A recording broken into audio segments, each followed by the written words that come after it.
اپنے راز ان کے گھر تک پہنچانے میں آپ کے گھر میں سے کوئی ایک فرد ہوگا جو آپ کے گھر کے سارے راز ان کے گھر میں پہنچا رہا ہے.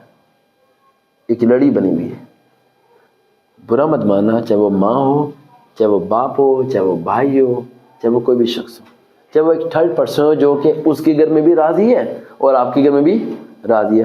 اس کے سامنے جا کے آپ کی برائی کرتا ہے اور آپ کے سامنے آ کے اس کی برائی کرتا ہے. ایک شخص خاندان میں ہوگا جو دونوں طرف راضی ہے لیکن دونوں کو راضی نہیں کر رہا. دونوں طرف راضی ہے لیکن دونوں کو راضی نہیں کر رہا. اور آپ کو کہہ رہے یار وہ تیرے سے راضی نہیں ہونا چاہتا، اور سے جا کے کہہ رہے وہ تیرے پر یہ بولتا ہے.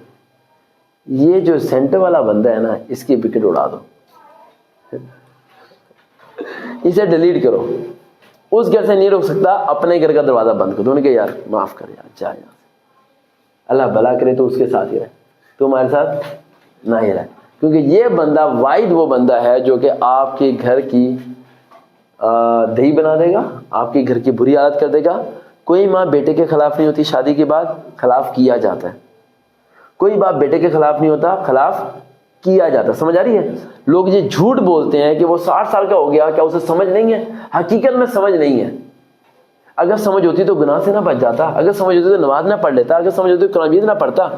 انسان کو 80 سال کے 90 سال کی زندگی کی کسی تہائی میں بھی سمجھ نہیں آتی. اسے ہدایت چاہیے، ہر لمحے کیا چاہیے؟ ہدایت. اگر ایسا نہ ہوتا تو اللہ کیوں کہتا ہے کہ ہر وقت کیا مانگو؟ ہدایت مانگو.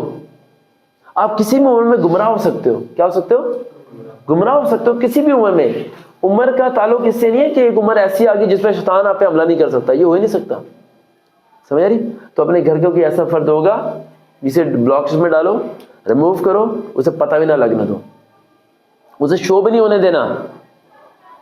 اسے یہ نہیں شو ہونے دینا کہ تم اسے ریموو کر رہے ہو. اگر تم نے یہ شو ہونے دیا تو تمہارا بیڑا گرک کر دے گا، کیونکہ اس کے بعد تمہارے سارے کیا ہیں؟ راز ہیں جو تم پہلے اسے بتا چکے ہو. اس سے ملنا کم کر دو. سمجھ آئی؟ طریقے سے چلو، دماغ سے چلو، پھر منزل مل جائے گی. دیکھتے رہے چینل وقار موٹیویشن. دوبارہ ملاقات ہوگی. اللہ حافظ.